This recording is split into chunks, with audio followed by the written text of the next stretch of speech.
우리에게 주시는 말씀 함께 나눌게요. 마태복음 5장 14절로 16절, 또 이사야서 60장 1절로 3절 두 군데 같이 읽고 은혜 나누겠습니다. 시작.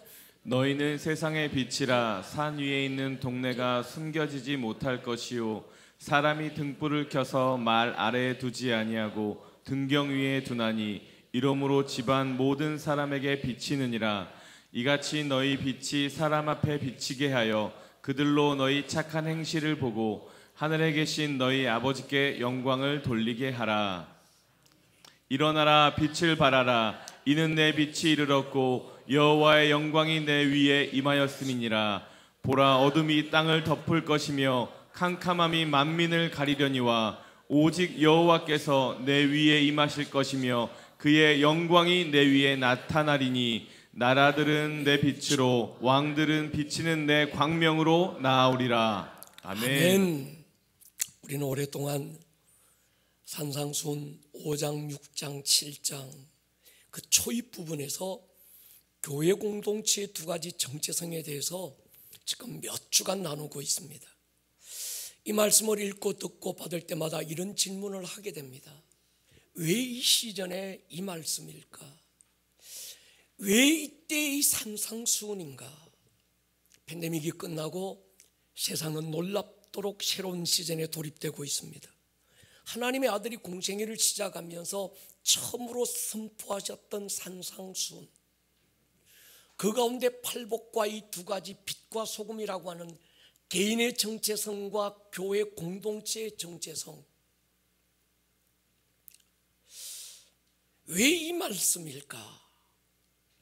신구약 성경 전체를 압축하고 특히 예수님이 말씀하셨던 마태, 마가, 누가, 요한복음, 사복음서를 정말 핵심에서 한 가지로 정리하는 게 산상순인데, 하나님은 왜 산상순의 초입에서 이토록 우리를 머물게 하고 이 말씀을 반복하여 주시는 이유가 뭘까를 생각해 봅니다. 팔복을 통해서 우리는 그리스도인은 도대체 어떤 사람입니까? 교회 다니는 사람 말고, 종교놀이하는 사람 말고, 이 땅에 그리스도인이라고 부르는 이 사람들, 이들의 정체성이 도대체 어떤 사람들입니까? 팔복을 통해서 우리가 나누었습니다. 소금과 빛이라고 하는 교회 공동체의 정체성, 교회의 부르심은 도대체 무엇인가? 코로나가 한창일 때 그런 말씀을 드려서요, 교회가 침에 걸렸다. 이 땅의 교회들이 자기가 누군지를 잊어버린 거예요. 교회를 세우신 예수님이 이 땅에 교회를 왜 세우셨는지 교회들이 잊어버리고 말았습니다. 그래서 이 코로나는 그리스도인이 누군지, 교회가 이 땅에 뭐하라고 세워졌는지 정체성을 회복하라고 하는 함성 같은 주님의 음성으로 우리는 받아들였습니다. 그때 우리가 받은 말씀이 마태복음 21장, 예루살렘 성전에 들어가셨던 그 주님이 가장 먼저 양 팔고 비둘기 파는 자들의 상을 뒤집고 노끈으로 채찍을 만들어서 돈 바꾸는 자들의 상을 뒤집어 보면서, 그리고 교회의 본질에 대한 선포, 내 집은 만민이 기도하는 집이다. 그래서 시작된 것이 우리 교회 안의 기도의 집이었습니다. 기도의 집은 하나의 프로그램이 아니라 교회의 본질에 대한 회복이었습니다. 넘어진 것도 죄가 될 수 없고 엎어진 게 죄가 아니지요. 그러나 넘어지고도 배운 것이 없고 엎어진 자리에서 다시 일어서기를 포기하는 것이 죄가 되고 심판이 되지 않을까요? 분명 코로나는 심판은 아니었습니다. 그러나 코로나를 겪고도 배운 것이 없다면 그것이 바로 심판 아닐까요? 버릴 건 버리고 찢을 건 찢고 방향을 다시 정해서 일어서기를 포기한다면 그것이 하나님의 진짜 심판이 아닐까요? 여러분, 교회는 기도의 집입니다. 교회가 기도의 집이 될 때 소금과 빛의 사명을 다 할 수 있습니다.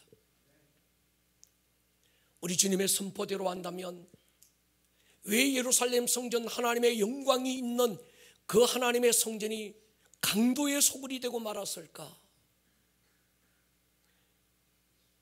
왜 교회가 이 땅에 소금과 빛으로서의 사명을 잃어버린 걸까? 교회가 기도의 집이 되지 않아서 그렇습니다.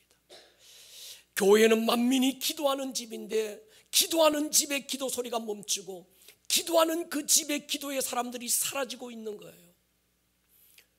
오늘 이 시대에 또 한 번의 종교 개혁이 필요하다면 교회가 교회되게 하고 예배가 예배되게 하고 성도를 성도되게 하는 어떤 가장 본질적인 어떤 해답은 어디서 올까요? 교회가 기도의 집이 되는 것입니다. 그래서 오늘은 소금과 빛에 대한 말씀을 총정리하고 다음 주부터는 이어지는 말씀을 함께 나누겠습니다. 너희는 세상의 소금이다. 이 말씀은 너희만 세상의 소금이라는 거예요. 그리스도인들이 이 땅에 있음으로 인해서 세상은 살맛이 나야 되고 썩은 이 세상에 생기가 선포되어야 합니다. 성도는 자기 십자가를 지고 스스로를 부인하고 낮아지고 작아지고 그래서 스스로가 녹아지고 없어져서 이 세상에 살맛을 내야 되고 썩고 부패한 이 땅을 다시 일으키는 그 역할을 해야 합니다. 어떤 자매가 십자가 목걸이를 큼직하게 걸고 다니는 걸 보고 목사님이 한마디를 했대요. 자매, 십자가는 목에 걸고 다니라고 주신 게 아니라 등에 짊어지라고 주신 거야. 목사님의 말씀을 들은 이 자매가 갑자기 목에 걸린 십자가를 등 뒤로 휙 돌리면서 대답했어요. 목사님, 됐지요. 목에 걸고 귀에 걸면 액세서리 되고 폼이 됩니다. 받은 직분 내 자랑되고 내 명예가 되지요. 그러나 십자가 등에 지면 부르심이 되고 나의 죽음에 대한 선포가 될 것입니다. 참 이상합니다. 등에 지면 쉬운 것이 십자가인데 힘들 것 같아 목에 걸고 나면 그때부터 무거워지고 부담스러운 것이 십자가의 비밀입니다. 혹시 우리 가운데 받은 직분, 받은 사명, 주님 내게 맡겨주신 그 십자가가 무거운 짐짝처럼 느껴지는 분 아니 계십니까? 목에 걸지 말고 등에 짊어져 보시기를 축복합니다. 죽으면 죽으리라 두저며 움켜쥐면 십자가가 당신을 짊어지고 가는 걸 경험하게 될 것입니다. 그래도 나와 별 상관없는 사람을 대하여 십자가 지고 내가 죽는 일 별로 어렵지 않은 것 같아요. 한번 참으면 되지 뭐. 그래, 내가 한번 꼭 입 다물면 되지 뭐. 그래, 못 들은 체하고 못 본 체하고 내 자존심 조금 죽이면 되지 뭐. 그럴 수 있습니다. 근데 가장 어려운 상대가 사랑하는 사람들입니다. 가장 가까운 가족인 거예요. 가족들에게는 왜 그렇게 소금으로 사는 게 힘든지, 왜 내 성질 조금 죽이는 게 그렇게 버거운지, 팔팔하게 살아서 내 성질 부리고 내 자존심 지켜들어 내세우고 내 고집 알량한 어떤 인간적인 것 계속 주장하며 나는 안 죽고 네가 죽으라고 손가락질하고 정죄하고 판단하고. 여러분, 가장 가까운 사람들에게 소금으로 살아보십시다. 저도 한번 도전해 보려고 그럽니다. 그래서 말씀을 하나 드리려고 그래요. 골로새 4장 6절 말씀을 여러분에게 미션으로 던지려고 합니다. 같이 한번 읽겠습니다. 시작. 너희 말을 항상 은혜 가운데서 소금으로 맛을 냄과 같이 하라. 그리하면 각 사람에게 마땅히 대답할 것을 알리라. 말이에요, 말. 여러분들의 말 한마디가 가장 가까운 이웃, 내 가족들, 부부간에, 내 자녀들에게 소금의 은혜가 되기를 축복합니다. 맛을 내는 거예요. 말을 맛깔스럽게 하는 사람들이 있잖아요. 근데 그 사람 말을 들어보면 마탱이가 없어. 원래 난 그렇게 생겨 먹었어. 난 원래 그렇게 그래. 이런 사람만큼 밥맛 없는 사람 없습니다. 여러분의 언어가 은혜롭고 소금으로 맛을 내는 언어가 되기를 축복합니다. 부부간에서 좀 만나는 어떤 언어, 소금으로 고루 맛을 내는 것 같은 여러분의 자녀들에게도 그 맛깔스러운 언어, 목장 안에서 소금으로 맛을 내는 언어, 맛을 내는 표정, 할렐루야. 한번 도전해 보시기를 축복합니다. 너희 말을 항상 은혜 가운데서 소금으로 맛을 냄과 같이 해라. 여러분, 내가 죽으면 망하는 게 아니라 그때부터 삽니다. 역설의 진리가 하나님의 말씀인데 낮아져야 높아지는 거예요. 내가 없어져야 예수가 나타납니다. 왜 내 삶에는 예수의 향기가 없을까요? 왜 내 삶에 예수의 인격과 특성이 열매가 나타날까요? 내가 팔팔하게 살아서 그래요. 이놈의 성질머리가 살았고, 이게 자존심이 뭐라고, 이게 살아서 이게 팔팔한 거예요. 오늘 소금으로 십자가에 못 박기를 축복합니다. 이런 소금이 되라는 설교는 듣기도 좋고 하기도 좋고 은혜가 됩니다. 왜냐고 하면 이 소금은 일반적이고 보편적인 요구이기 때문입니다. 제가 생각했습니다. 소금으로 사는 게 힘들까? 빛으로 사는 게 힘들까? 처음엔 소금으로 사는 게 힘들고 어려운 줄 알았습니다. 근데 알면 알수록 빛으로 사는 게 더 어려워요.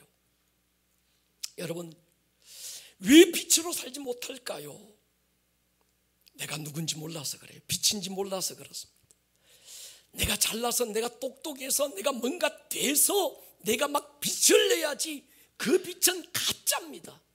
진짜 참 빛은 내게서 나오는 게 아니고 내 인격에서 나오는 게 아니라 내 안에 계신 참빛 예수로부터 나오는 줄로 믿습니다. 교회는 소금이 되어 자기 부인하고 희생하고 낮아지고 자기 십자가 지는 것 중요한 또 하나의 역할입니다.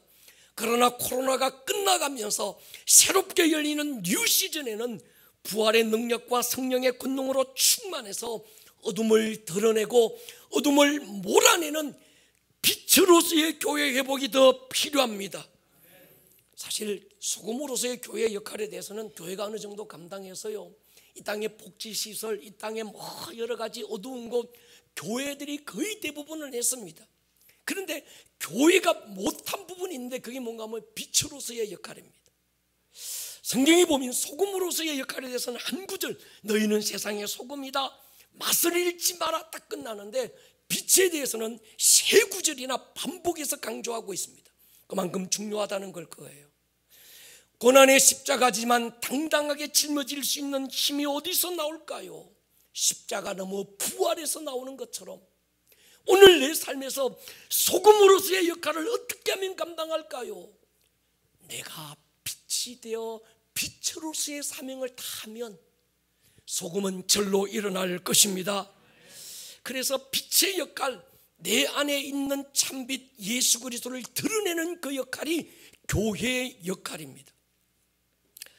여러분, 이게 교회는 두 가지 이중적 구조를 가지고 있습니다. 10계명을 보면 1계명부터 4계명까지는 수직적으로 하나님과의 관계적인 계명입니다. 5계명부터 10계명, 나머지 그 10번째까지 계명은 어떤 대인관계 속에서 수평적 관계 속에서의 계명. 그래서 예수님이 마태복음에서 크고 첫 번째 되는 계명은 마음을 다하고 뜻을 다하고 힘을 다해서 하나님을 사랑하는 것이고, 둘째는 이와 같으니 할 때 그 두 번째는 5계명부터 10계명까지 내 이웃을 내 몸처럼 사랑하는 것이다. 그래서 하나님의 모든 계명은 많은 613가지의 율법적 계명이 있다고 그러지만 그걸 압축하면 10계명이고 더 압축하면 두 가지 계명으로 딱 끝이 나는 거예요. 마찬가지입니다. 교회의 정체성에 대해서도 눈에 보이는 이웃과의 역할인 소금의 역할과 보이지 않는 영적 세계에 대한 어떤 이 빛으로서의 이중적 역할, 성경은 교회를 그렇게 얘기하는 거예요. 이걸 바울은 에베소서에서 만물 안에서 만물을 충만케 하는 교회, 에베소 1장에서 말씀하다가 교회론을 얘기하는 마지막 결론 부분에서 에베소 6장 마지막에는 우리의 씨름은 혈과 육에 대한 것이 아니고 하늘에 있는 악의 영들을 상대하는 영적 전쟁임을 말씀하면서 교회는 만물 안에서 만물을 충만케 하는 교회 역할도 있지만 만물 위에서 또 만물을 다스리고 지배하는 교회 역할이 있다는 거예요. 예수님도 동일한 이 이중적 교회 구조를 말씀합니다. 마태복음 18장에서 예수님께서 두세 사람이 내 이름으로 모인 곳, 소그룹 교회, 가정, 목장, 그 교회가 합심 합심하여 주의 이름으로 모인 곳이 교회인데, 그 교회는 뭔가 하면 두세 사람이 모여서 주의 이름으로 모인 그들이 이 땅에서 천국 열쇠 가지고 하늘을 열면 열고 닫기도 하는 어떤 그런 교회. 이건 수평적인 관계 속에서 마태복음 16장에서 또 하나의 교회를 말씀하셨는데, 내가 네 위에 내 교회를 세울 건데, 이 교회는 음부의 대문 앞에 세워져서 음부의 대문을 부숴버리는, 음부의 머리를 밟아버리는 영적 세계 속에서 모든 어둠의 영들을 아주 심판하고 그들을 압도해버리는 또 하나의 교회를 말씀하신 거예요. 처음 교회 사도행전의 교회 구조가 이 두 가지였습니다. 그들은 매일 하나님의 성전에 모여서 뜨겁게 기도하고 하나님의 임재를 경험했지만, 또 그들은 집에서 떡을 떼고 교제하면서 수평적인 교회 구조가 또 하나 있었던 거예요. 여러분, 이런 교회가 사도행전의 교회, 우리 교회가 꿈꾸는 교회입니다. 그래서 우리 교회는 소금으로서의 교회 역할도 다 할 것입니다. 그러나 거기에 머물지 않고 우리 교회는 빛으로서의 교회가 되어져서 어둠의 세상 주관자들을 향하여 하나님의 영광을 선포하는 그런 교회가 될 것입니다. 우리는 메가처치를 꿈꾸지 않습니다. 10,000명이 모이는 교회도 하나의 교회지만 100명이 모이는 교회도 하나의 교회입니다. 10,000명이 모이는 100개의 교회보다 10,000명이 모이는 하나의 교회보다 100명이 모이는 100개의 교회가 연합할 때 강력한 힘이 된다고 믿습니다. 센터처치인 이곳 우리 아름다운 꿈의 교회를 중심으로 우리 교회가 가진 핵심 가치, 우리 교회는 기도의 집이라고 하는 영적 DNA를 가진 교회들이 이 땅 이 도시를 중보하고 수평적 땅끝 이스라엘과 수직 땅끝 우리 다음 세대를 세우는 우리의 비전을 가진 교회들이 인천 이 도시 도처에 세워져서 이 도시의 공기를 바꾸고 이 도시의 주인이 하나님인 것을 선포할 것입니다. 이것이 성경이 말하고 있는 예수님이 산상수훈에서 산상수훈을 딱 열자마자 이제 내가 요한에게 세례받고 물에서 올라올 때 대관식이 짱 임합니다. 하늘에서 이는 내 사랑하는 아들이고 내 기뻐하는 자다. 성령이 비둘기같이 예수에 임하시고, 그 다음에 마태복음 4장으로 넘어가서 예수님께서 광야에서 성령에 끌려 그 광야로 가서 40일 금식하시고 마귀의 시험을 이기고 대가리를 밟으신 다음에 그분께서 입을 열어 가르쳐 가라사대 심령이 가난한 자 그리고 교회 소금과 빛이다. 여러분, 우리가 팔복의 주인공들입니다. 우리 교회가 소금이고 빛입니다. 이걸 우리가 알고 있어야 합니다. 그래야 이 땅의 교회가 교회로서의 정체성, 주님이 왜 이 땅에 교회를 세우셨는지 우리가 알게 된다는 거예요. 동의하십니까? 교회는 NGO 구호단체가 아닙니다. 교회는 학교도 아닙니다. 교회는 사상과 이념으로 뭉친 세상 정치 집단도 될 수 없습니다. 우리가 모일 때 사도행전의 교회처럼 이 땅이 진동해야 되고 하늘이 열려야 됩니다. 그 교회, 그 지역에 존재하고 있다는 것만으로도 여러분 주인이 바뀌어야 합니다. 영적 흐름이 달라지기를 축복합니다. 그래서 우리는 그런 교회를 꿈꿉니다. 주님이 너희는 세상의 소금이다. 아멘. 지금 주님이 너희는 세상의 소금이라고 할 때, 그 너희는 세상의 소금 할 때 그 너희는 잘 배운 사람도 아니었습니다. 예루살렘 고관 대작들 어떤 그 중심 인물들도 아니었습니다.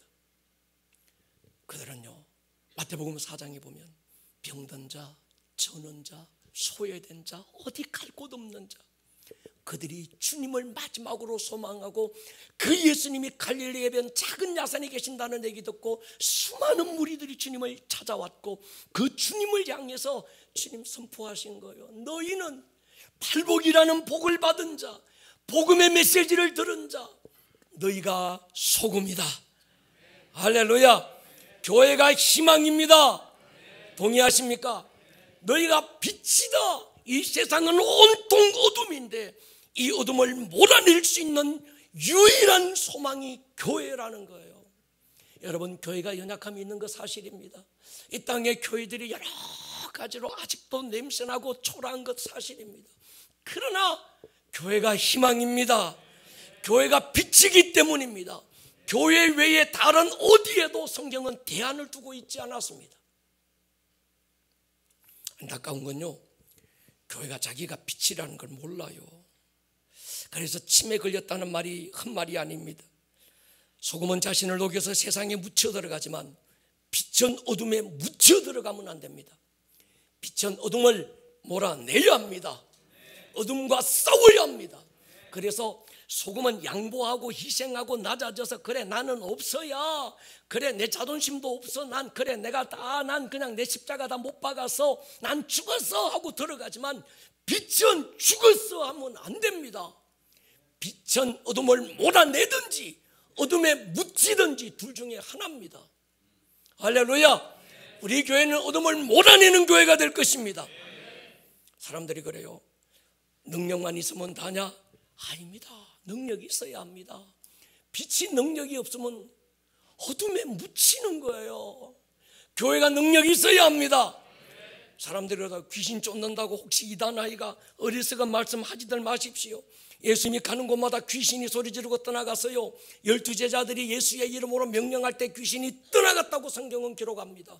그들의 제자들인 70명이 죽게 돌아와서 보고할 때 보면, 주여 신기한 일이 일어났습니다. 주의 이름이면 귀신들도 우리에게 항복하더이다. 그러자 주님께서 니들이 헛것봤어야, 니들이 뭔가 지금 살짝 지금 뭔가 이상하게 돼가지고 그건 정상적인 게 아니요, 그렇게 말씀하지 않았습니다. 주님 말씀하셔서요, 사단이 하늘로부터 번개같이 떨어지는 걸 봤다. 동의하십니까?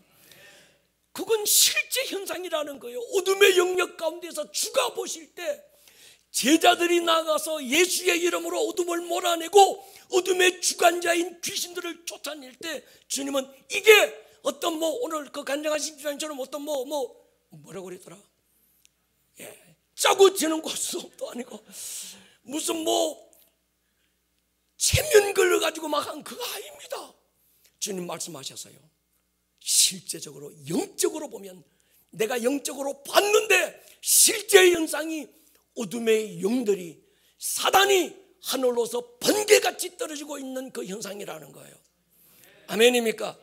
마가복음 16장에서 믿는 자들에게 이런 표적이 따른다고 하실 때 내 이름으로 귀신을 쫓아내라고 그랬습니다. 바울이 사도행전 16장에서 필립보에 귀신 들려 점치는 여자에게 귀신을 쫓아 주었어요. 그렇다면 예수님이 이단이고 제자들이 사이비합니까? 바울이 사이비한 교주입니까? 여러분, 믿음은 주님이 하라는 걸 하는 겁니다. 제가 왜 얘기를 하는가 하면, 아름다운 꿈의 교회가 막 능력 행한다며, 영적 전쟁하고 막 귀신도 쫓는다며, 거기 좀 이상해야. 안 쫓는 게 이상해요. 동의하십니까? 진리는, 참된 믿음은 하라면 하고 하지 말라면 안 하는 겁니다.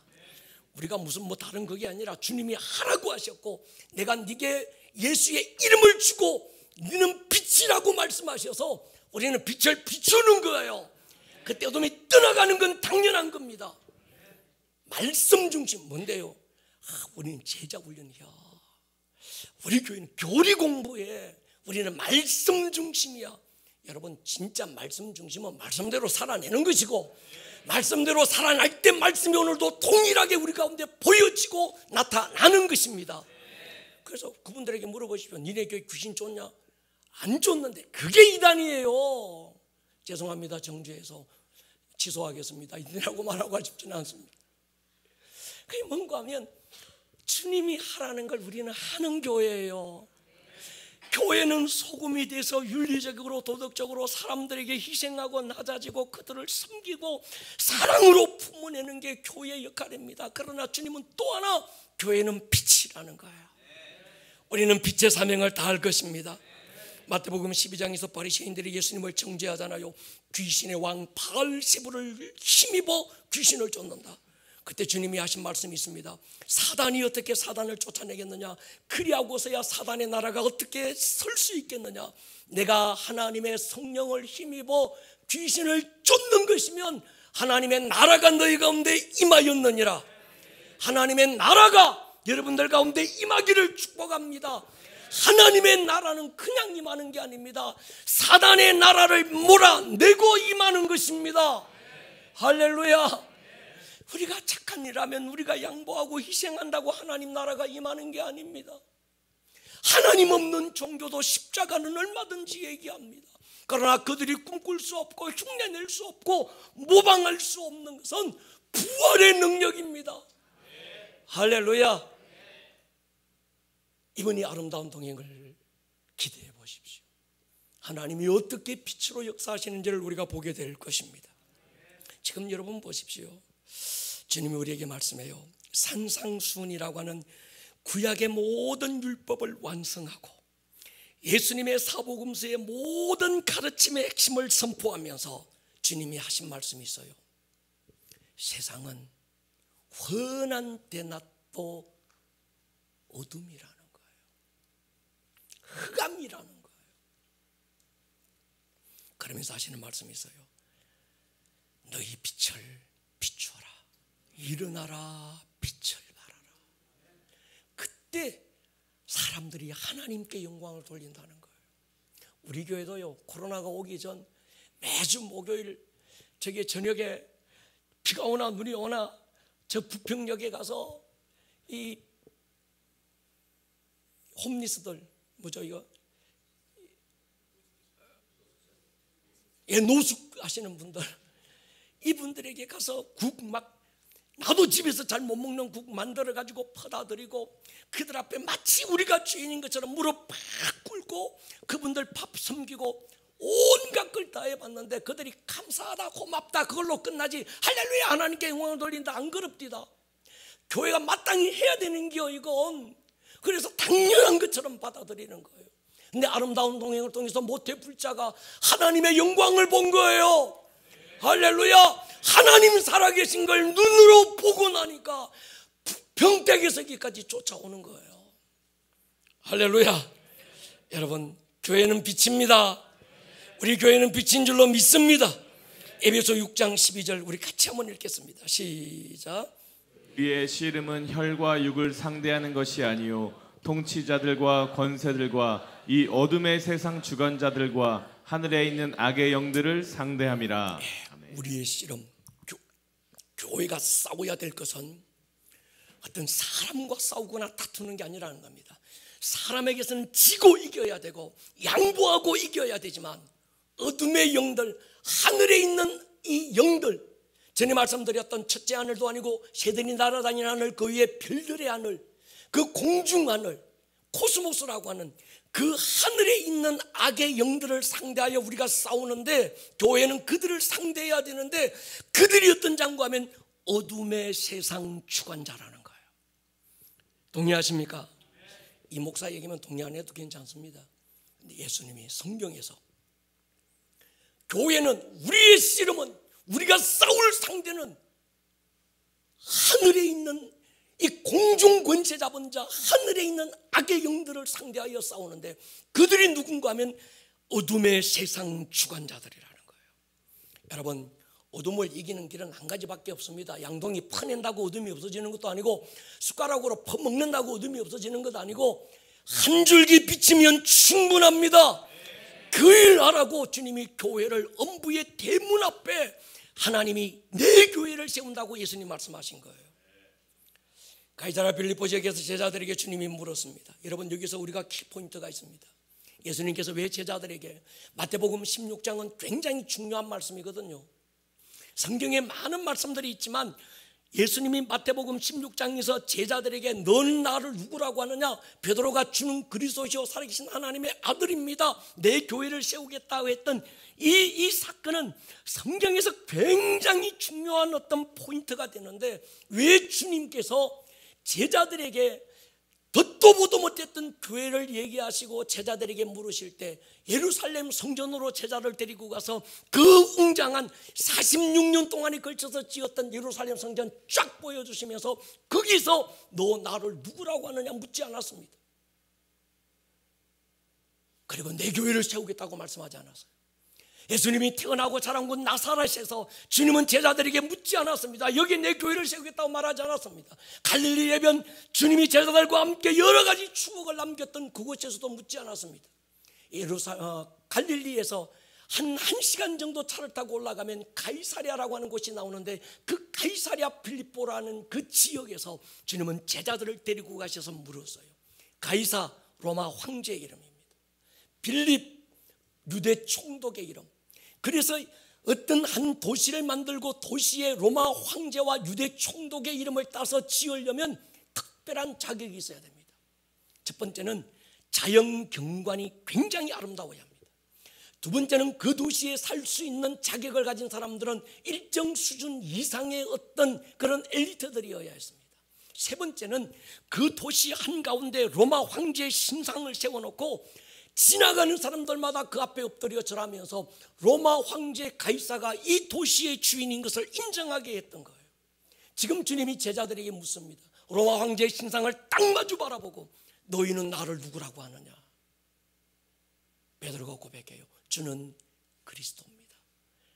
히브리어로 메시아, 이 말은 기름 부음을 받은 자. 누구에게 기름 붓습니까? 왕에게 기름 붓는 거예요. 할렐루야. 주는 그리스도입니다. 이 말은 뭔가 하면 주만 왕입니다. 두 가지 고백입니다. 하나는 주님 당신이 나의 왕이고 나의 주인이에요. 또 하나는 그것으로 끝나지 않고 주님 당신이 이 도시의 주인입니다.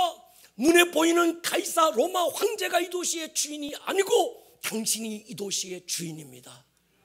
그때 주님께서 에클레시아, 내가 네 위에 내 교회라는 단어가 그때는 없었으니까 나의 에클레시아를 세우겠다 때 에클레시아는 로마 군대 중에 최강 특수부대의 이름이었어요. 여러분, 교회는 그런 것입니다. 교회가 빛이어야 합니다. 처음부터 주님은 교회를 세울 때 내 교회를 어떤 예루살렘 성전에 세우겠다, 어떤 나사렛에 세우겠다 말씀하지 않았습니다. 엄부의 대문 앞에, 그리고 내 교회가 엄부의 대문을 박살내는 그런 교회가 될 것이라. 우리 교회가 그 교회입니다. 우리 교회는 정말 사랑으로 섬기는 교회입니다. 우리 교회만큼 사랑이 많은 교회가 없어요. 근데 우리 교회 처음 오시는 분들이 공통적으로 하시는 말씀이 있어요. 이 교회 오니까 성도들이 그렇게 밝아요. 어둠이 없을 수밖에 없습니다. 그늘짐은 뭐 견딜 수가 없어요. 영적 전쟁 선포하고 할렐루야. 그러니까 얼굴이요. 다른 교회는 제가 안 가봐서 잘 모르겠어요. 근데 가본 분들이 그래요. 목사님, 다른 교회 가면요 사람들이 어디 끌려가는 것 같아요. 근데 이 교회에 오니까 이게 다 천사 같더라는 거예요. 할렐루야. 예. 우리 다 천사고, 김천사, 이천사, 박천사, 우리 천사들입니다. 할렐루야. 왜요? 우리가 빛이라는 거예요. 빛, 주님이. 우리가 뭐 잘나서 빛이 아니고 똑똑해서 빛이 아니고 우리 안에 참빛이 있다는 거예요. 예수님만 참빛입니다. 나머지 모든 빛은 가짜입니다. 주의 이름으로 예수의 이름을 도용하고 어떤 또 다른 모방했던 어떤 가짜들이 마치 자기가 비친 것처럼 오용하고 도용하고 막, 그래서 성도들을 미혹하고 있잖아요. 여러분, 딴 빛은 없습니다. 예수만이 빛입니다. 그분만이 진리입니다. 그분의 말씀만 참빛이고 영원한 빛인 줄로 믿습니다. 우리가 잘나서 빛이 아니고 똑똑해서 빛이 아닙니다. 우리가 막 1080번 절을 해서 아니면 산에 가서 도 닦고 수련내고 막 참고 견디고 이겨서 우리가 빛이 아닙니다.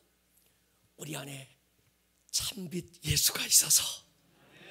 동의하십니까? 이쯤에 우리가 물어야 됩니다. 내 삶에 어둠의 영역은 없는가? 내 삶의 어떤 영역, 어떤 한 부분에 어둠의 영역은 없는가? 목사님, 내 마음이 자꾸 뭔가 눌리는 것 같아요. 살기도 싫고 왜 살아야 되는지도 모르겠고 하루를 살아내는 게 참 힘들고 죽었으면 좋겠다 싶은데 이게 모진 목숨 죽지도 않고. 빛을 선포하십시오. 빛이 있으라. 그 마음에 빛이 있어요. 여러분, 가족들과의 관계 속에서 여러분들의 자녀들이 빛이 아니라 어둠에 끌려가고 있지는 않습니까? 이 아이들의 생각이, 이 아이들의 감정이 무언가가 이 아이들을 빛이 아닌 어둠으로 끌고 가고 있지는 않습니까? 부모가 빛이 되기를 축복합니다. 빛을 선포하기를 축복합니다. 재정의 영역 가운데 수입은 적지 않은 것 같은데 나도 모르게 뭔가가 빠져나가고 있어. 이 어둠의 영역 가운데 빛이 선포되기를 주의 이름으로 축원합니다. 왜 빛이 내게 나타나지 않고 내 가정에 어둠이 계속 지배할까요? 산이 가로막고 있다는 거예요. 그래서 예수님께서 산을 얘기하는, 빛을 얘기하면서 산을 얘기할 때 산이 뭡니까? 예수는 믿고 있는데 종교적인 거예요. 예수는 믿고 있는데 어떤 이런 샤머니즘적인 겁니다. 예루살렘 성전 아니면 또 하나의 베델의 그리심산 같은 이런 어떤 외부적인 산들이, 전통이라는 것이, 교리라는 것이 하나님을 가로막고 있는 이 산이 돼서 우리를 가로막고 있을 수 있다는 거예요. 내가 예수를 좀 오래 믿었다는 게, 내가 좀 신앙생활 나름 좀 했다는 게, 내가 좀 안다는 게, 이것이 마치 내게 거대한 산처럼 나를 가로막아서 내 안에 있는 참빛이 드러나지 못하게 하고 있다는 거예요. 내 안에 있는 말, 이 대박 10개 모아서 큰 말, 이 말이 내 안에서 내 기질과 하나님으로부터 오지 않는 어떤 사상과 이념들이 내 어떤 인간적인 이런 지정의에서 조상적부터 대물림되고 있는 이런 어둠의 부분들이 나를 사로잡고 있어서 빛이 비추지 못한다는 거예요. 이번 동행에서 해결하십시다. 도우미로 섬기다가 해결되기를 원하고 게스트로 섬김받다가 해결되기를 축복합니다. 할렐루야. 여러분, 주님 말씀에서요, 일어나라, 빛을 발하라. 빛을 발하면 일어나야 됩니다. 여러분, 일어나십시다. 지금 일어나 보십시다. 자리에서 우리 한번 일어나 보십시다. 주님 우리에게 말씀해서요, 빛을 발하라. 이게 뭡니까? 영적 전쟁을 선포하라는 거예요.